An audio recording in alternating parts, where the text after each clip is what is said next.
Thank you for purchasing a Rift from Ride1Up. Let's jump right into learning how to assemble your new e-bike. If you have additional questions about your Rift, please visit our resource center at Ride1Up.com.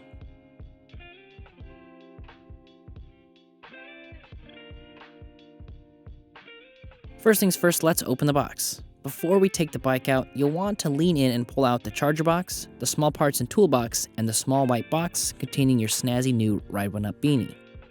Now, let's take a look at what's included with your new Rift. We've got your e-bike charger, snazzy Ride1Up beanie, set of hex wrenches, a Rift owner's manual, a packet of grease, a set of pedals, and a few accessories for the optional passenger kit, which can be purchased at Ride1Up.com. Now we can get on with the fun stuff. We recommend getting a friend to help you remove the bike from the box, but you can also remove the bike yourself. It is easiest to remove the bike by grabbing the rear wheel and the top tube of the frame. Pull the bike out and set it beside the box in an upright position.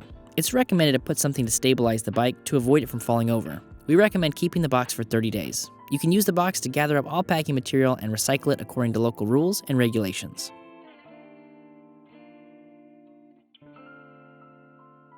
Let's retrieve our handy clippers and start removing the packaging material. Let's remove some of the non-installed parts. We can start by removing the front fender. Gently set this down and we'll use this later in the installation process. After these parts are removed, let's remove the rest of the packaging material.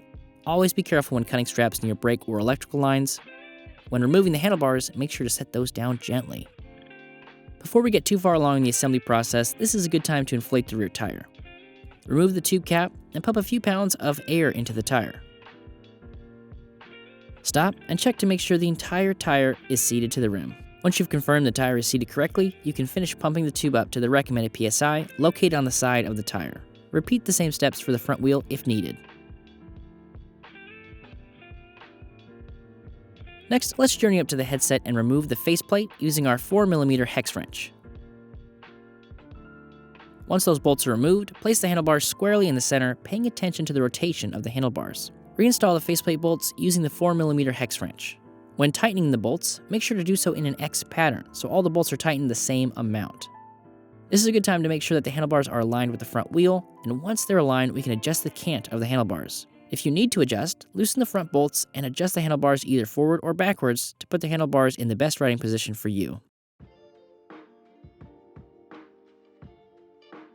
Next, let's install the front wheel. Start by removing all the packaging, remove the front fork dropout protector, and remove the front brake caliper insert. Next, completely remove the nut and washer from each side of the axle bolt. Once those are removed, lift the front fork up, setting the dropouts onto the front wheel axle. When doing so, make sure that the disc rotor is right in between the sides of the brake calipers. If working alone, this is a good time to put up the kickstand. Place the washer and nut back onto the axle, tightening them up with a 15mm wrench.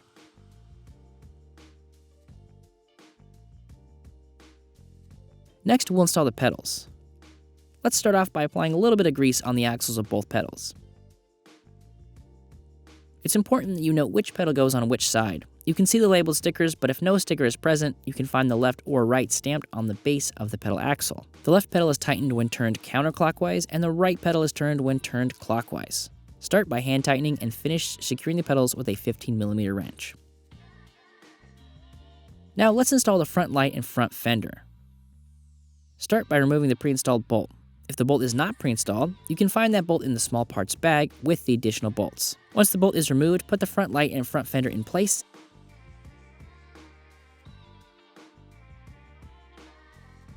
and begin tightening the bolt to secure them both to the rear of the front fork arch.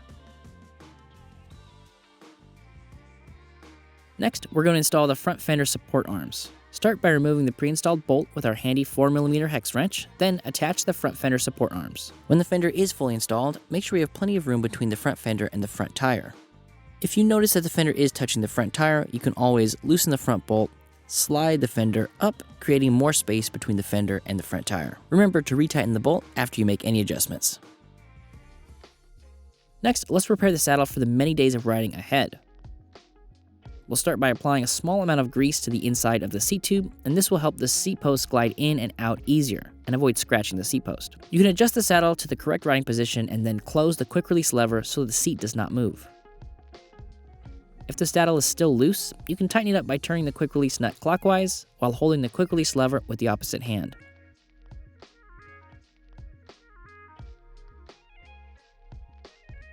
To turn the bike on, press and hold the center power button. Once the display is on, you can use the top plus button to raise your level of pedal assist. This dictates how much power the motor will give you while riding. To lower the level of pedal assist, press the bottom minus button to lower the amount of power you get from the motor. Pedal assist levels range from 0 to 5. In pedal assist level 0, you will not get any assistance from the motor. The Rift display keeps track of several metrics, and you can cycle through those by pressing the center power button when the bike is on.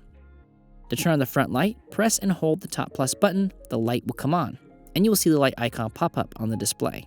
To turn the light off, simply press and hold the top plus button again. For additional display tips and advanced menu walkthroughs, you can check out the Ride1Up Resource Center. Before we go on our first ride, head to the rear and make sure that the derailleur hanger is parallel to the gears on the rear wheel. Making sure that these are parallel will ensure a smooth shifting experience. Next, let's check to make sure our brakes are functioning properly. Give the brake handle a firm squeeze. You should feel some resistance and notice the wheels do not move when the brake levers are pulled. You can do a walking test at a slow speed and test the effectiveness of the brakes. Your brakes may be making some noise for the first few miles, but that will go away as you ride your bike. If you'd like to quicken the process, you can check the links provided to see how to bed your brakes.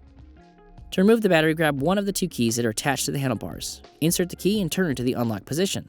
The battery will release. Place one hand under the battery and rotate the secondary locking latch to allow the battery to be removed. There is a quick read light on the top of the battery where it can tell you how much charge is left on your battery. To insert the battery, start by seating the base of the battery to the bottom of the frame and bring the top of the battery into place. Make sure the battery is firmly locked back into the frame before riding. If you plan to be riding at night, you'll want to make sure your headlight is oriented correctly. Now, the best starting point is about 45 degrees, not horizontally. You can experiment with the angle to find the safest position for your riding speed and style. You can adjust your front fork to fine-tune your riding experience. You can stiffen the forks by turning the lockout knob into the lock position, but if you want to utilize the travel of the suspension, leave this in the unlocked position. You can experiment with different levels to suit your riding style and terrain. Now, if your saddle is at an uncomfortable angle, you can easily adjust the angle by utilizing the provided Allen keys. Start by loosening the front and rear bolts to where there is enough play to re-angle the saddle. And once you found a comfortable angle for you, which is most likely parallel with the ground, re-tighten the bolts so the saddle doesn't move. Follow this process if you need to readjust your saddle in the future. You also may find that you want to adjust the height of your kickstand, and you can do that by loosening the hex bolt in the rear of the kickstand, adjusting to your desired position, then retightening the bolt. Now that your Rift is assembled, and you've made some pre-ride adjustments, it's time to get out there and ride. For more information or support, please contact our support team over at Ride1Up.com.